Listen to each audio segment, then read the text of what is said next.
Olá, turma! Hoje nós vamos continuar, tá, o capítulo 9, né, que fala sobre a Grécia, né, pré-homérica, homérica e arcaica, tá?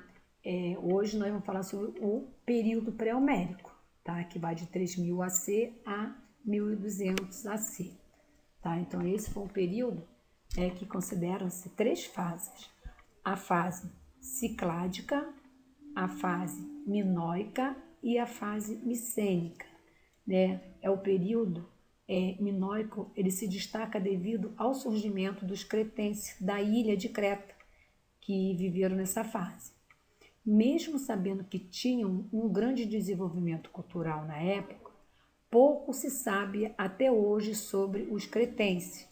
Os vestígios históricos são raros e geralmente resto de cerâmica, obras de arte, esculturas e ruínas de palácios. Por ser uma ilha, Creta apresentou uma economia voltada para sua subsistência e a principal atividade era a agricultura. Aos poucos, os cretenses foram desenvolvendo grande habilidade para as atividades ligadas ao mar, e o que se produzia passou a ser comercializado por vias marítimas. Por isso, os cretenses, ao lado dos fenícios, foram considerados os mais hábeis comerciantes marítimos da antiguidade. Muito provavelmente, esse comércio proporcionou contatos com outros povos e influenciou a cultura de Creta.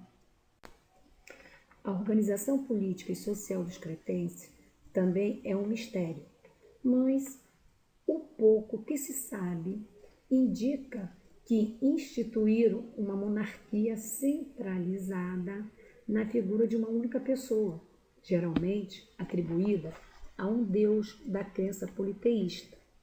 Construíram palácios para controlar a vida social, com destaque para o Quinócio.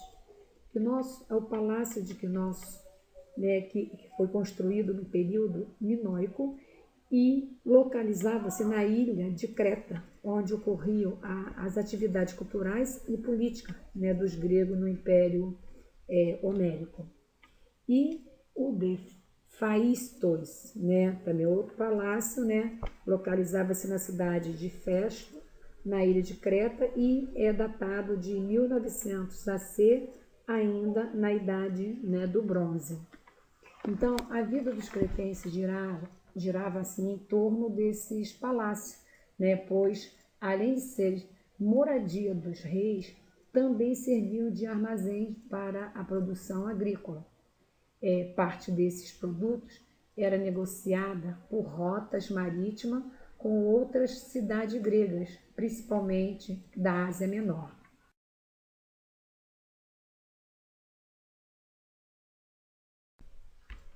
A organização social de Creta era bastante diferente do restante da Grécia, principalmente a de Atenas. Em Creta, a sociedade era matriarcal, ou seja, a mulher desempenhava a liderança. Cultuava-se a grande mãe terra, que na religião grega era a deusa da fertilidade, também conhecida como Gaia. Os cretenses tiveram como rivais os aqueus, povo de origem europeia que chegou à Grécia continental no ano 2000 AC e derrotou os gregos para poder competir diretamente com os cretenses. Os aqueus fundaram a cidade de Micenas, dando início à civilização micênica no ano de 1400 a.C. Dominaram Creta, fundando o reino creto-micênico, e também aprenderam as técnicas de navegação marítima, com os quais se tornaram uma potência comercial militar. Outros povos indo-europeus se deslocaram para Creta. Os principais foram os jônios, por volta de 1700 a.C. Período homérico, 1200 AC a 800 AC. O período homérico foi marcado por desequilíbrios e conflitos como a famosa Guerra de Troia. Conforme sabemos, o nome desse período ele vem de Homero, autor da Ilíada e da Odisseia. A Ilíada é constituída por 15.693 versos, foi, na verdade, uma herança oral, né, dos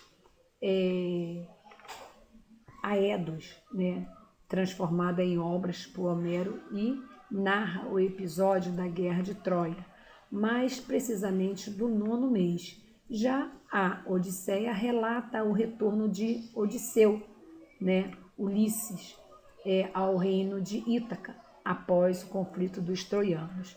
Aqui, quando se fala herança oral dos Aedos quer dizer que eram cantores, né, poetas que cantavam a epopeia acompanhado de um instrumento musical chamado formix, né, que andava toda a Grécia Antiga cantando lendas, né, e tradições populares. Então, Aedos, né, foi o Homero. Durante esse período, várias guerras aconteciam e as cidades estavam em completa tensão social e militar.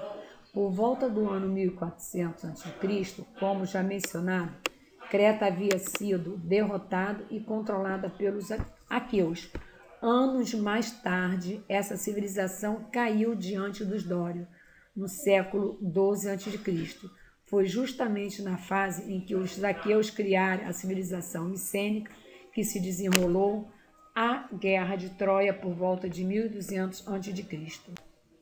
Conta a lenda que Paris, filho do rei Príamo de Troia, sequestrou Helena, esposa do rei Menelau de Esparta. Ele, seu irmão Agamenon e outros reis das cidades gregas, como o próprio Ulisses, né, do reino de Ítaca, declararam guerra contra Troia.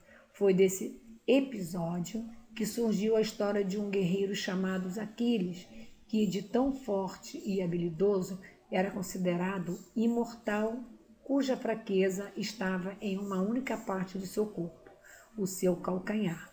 Foi daí também que surgiu a expressão calcanhar de Aquiles, que designa o ponto fraco de alguém. Mas a historiografia atual entende que os motivos da invasão a Troia se deram, na verdade, pelo fator econômico. Troia era uma cidade próspera e rica, além de ter uma boa localização geográfica, pois ficava na planície de Dardanelos, na atual Turquia, região de entrada para a Ásia Menor, local de interesse dos gregos.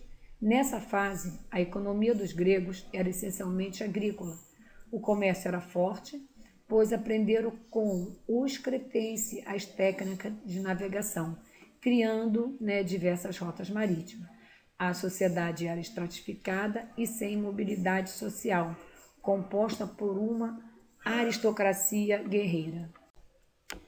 O cavalo de Troia foi usado pelos gregos para poder entrar na fortaleza troiana. Foi dado como presente, mas dentro dele estavam os soldados gregos. Período arcaico, 800 a.C. a 500 a.C. A unificação do Estado grego com apenas um governante parecia improvável, pelo menos no período arcaico da história grega. Antes, no período homérico, as cidades viviam uma centralização política devido à herança dos cretenses, que tinham reis governando os palácios. Os aqueus, que dominaram boa parte das cidades gregas, apresentavam uma organização política que influenciou o surgimento das cidades-estados. Esses núcleos foram chamados de gens, que eram unidades familiares como os clãs, característica do período homérico e administrada pelos paterfamílias, a quem cabia tomar as decisões políticas, econômicas e religiosas. Geralmente eram os mais velhos e sábios. Os gens se agrupavam em fratrias, associações surgidas com a instituição da propriedade privada, para superar as fases de crise. Em seguida, as fratrias juntaram-se e deram origem às tribos. O sistema político gens chegou ao fim devido ao crescimento das cidades, que logo atingiram o patamar de reino, o que dificultava muito o controle político. Os reis, conhecidos como basileus, foram perdendo espaço aos poucos, por conta do fortalecimento de uma aristocracia guerreira. Além dessas mudanças, o crescimento urbano fez com que surgissem as cidades-estados, são as polis, com autonomia de administração, leis e costumes próprios. A Acrópole era o local mais alto de cada polis, onde havia um templo religioso, geralmente atribuído a um deus. Também havia a ágora, praça principal, onde se realizavam as assembleias para tomar as decisões políticas. Então, com o crescimento urbano, fez com que surgissem cidades-estados, as chamadas polis. A principal transformação política administrativa realizada nas polis gregas foi a instituição das assembleias, o que determinava certa democracia, simbolizando uma pequena participação da sociedade na política, pois todas as decisões eram tomadas pelos cidadãos e não por um rei, e teriam de ser cumpridas por todos. Apenas a aristocracia podia participar das assembleias, deixando de fora as classes mais pobres, as mulheres e os escravos. O comércio era uma importante atividade na economia das polis, com a utilização do excedente de produção agrícola. O desenvolvimento de técnicas de navegação facilitou esse processo econômico, possibilitando aí a criação de novas rotas. Também foram criadas moedas para viabilizar as negociações. No entanto, mesmo com o fortalecimento do comércio, a agricultura continuou sendo a base da economia grega, pois, com a propriedade privada das terras sob o controle de um pequeno grupo aristocrático, a terra passava a ser bem valorizada. Foi a partir da valorização e concentração das terras nas mãos de uma elite social que mudanças começaram a acontecer. A estabilidade política e militar ocasionou um grande crescimento populacional, mas as terras continuavam nas mãos de poucos, gerando grande insatisfação popular, até porque só participava das decisões políticas a aristocracia grega, detentora das terras. As fortes tensões sociais nessa época obrigaram as polis a iniciar seu processo de expansão territorial, o que levou à fundação de várias colônias na costa do Mar Mediterrâneo e do Mar Negro. Ao final do período arcaico, as cidades-estados gregas viviam uma nova fase política que levaria a uma transição da tirania, regime político controlado por uma elite social ou por uma só pessoa, centralizando as decisões políticas e econômicas para a democracia. Esparta e sua educação voltada para a guerra. A cidade-estado de Esparta foi uma das que mais se destacaram na Grécia Antiga, não por uma organização baseada na democracia, mas em função de suas estruturas voltadas para o militarismo, diferentemente de Atenas, que dava grande importância à cultura. Os espartanos investiam na formação militar para toda a população que apresentasse condições físicas apropriadas. Isso se dava pela influência dos povos dórios, também guerreiros e violentos, que migraram pela Grécia e fundaram Esparta por volta do século IX a.C. Esparta surgiu às margens do rio Eurotas, ao sul da península do Peloponeso.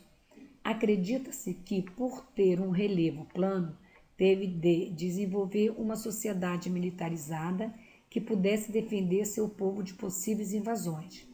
A educação voltada para a formação militar, tanto de homens quanto de mulheres, bem como uma organização política bastante centralizada e baseada na oligarquia, caracterizaram os espartanos. Também apresentavam uma sociedade com hierarquia muito rígida, sem mobilidade e estratificada. A organização política. Esparta era uma cidade-estado que não seguiu o caminho das demais, que foi a democracia. Na prática, exercia um poder centralizador, possuindo 2 reis que tinham funções específicas, mas que dependiam de outros órgãos, como a Gerúsia e a Ápela. Vejamos alguns conceitos importantes na organização política espartana. Diarquia, sistema político em que 2 reis governavam para executar decisões tomadas em outras estruturas. Geralmente cuidavam das questões militares e religiosas. Em tempo de guerra, um dos reis assumia o exército. Cada um dos reis era descendente de uma das 2 famílias reinantes em Esparta. Ápela, uma das principais estruturas políticas de Esparta, era uma espécie de assembleia da qual apenas os cidadãos maiores de 30 anos podiam participar. Estavam excluídos periecos, que eram comerciantes e artesãos, ilotas, que eram os escravos, e mulheres. Cabia a Ápela eleger os membros da Gerúsia e aprovar ou não suas leis.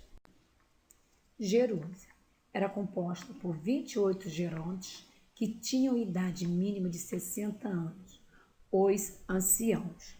Os anciãos eram os mais velhos e sábios nas sociedades. Em civilizações mais antigas, eles tinham a responsabilidade de transmitir culturas e aconselhar em decisões.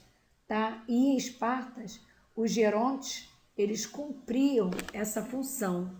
Tá?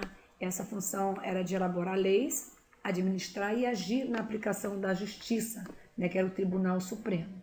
O eforato era uma espécie de conselho de éforos que elegia 5 membros pela Ápela e tinha a função de conduzir a realização das assembleias, aonde cabia também os éforos fiscalizar a vida pública e econômica dos cidadãos. Todo o cidadão espartano vivia em função do Estado e segundo as suas regras. A sociedade espartana, a organização social em Esparta, estava diretamente ligada ao sistema político e quem controlava a política eram as classes mais ricas. A única exceção era na diarquia, em que os reis assumiam o poder pela descendência familiar. A sociedade era estratificada e não tinha mobilidade social, dividida de acordo com a economia, assim existiam 3 camadas sociais. Esparciatas era a mais alta classe social, na qual estavam incluídos apenas espartanos de nascença. Tinham de receber educação militar e estar à disposição de Esparta para servir ao exército. Cada espartano teria direito a um lote de terras, o que garantia o controle político a partir da economia. Periecos, habitantes da Lacônia, que em sua maioria eram artesãos e comerciantes, não possuíam direitos políticos, embora fossem livres, tinham também de pagar impostos, não recebiam educação militar, mas tinham a obrigação de servir ao exército em épocas de guerra. Os ilotas eram os prisioneiros de guerra, usados como mão de obra escrava nas terras cultiváveis, conquistadas pelos expansionismo territorial dos espartanos. Não tinham direitos políticos nem civis. A educação espartana era onde o controle político era exercido pelos esparciatas e a manutenção da produção econômica dependiam da educação dada aos cidadãos espartanos. Todos os espartanos de nascimento deveriam receber educação militar, pois eles eram uma propriedade do Estado e, dessa forma, as defesas espartanas estariam garantidas e o preenchimento de cargos políticos como os da Gerúsia e de Ápela estabelecidos. Podemos observar nessa imagem aqui o soldado espartano como era educado para ser um guerreiro e superar. E as crianças recém-nascidas elas teriam de passar por uma avaliação física e mental feita com um conselho de anciãos para determinar se ela teria condições de receber o treinamento militar, que era bastante rígido. Com 7 anos de idade, as crianças eram entregue ao governo espartano para iniciar a formação militar.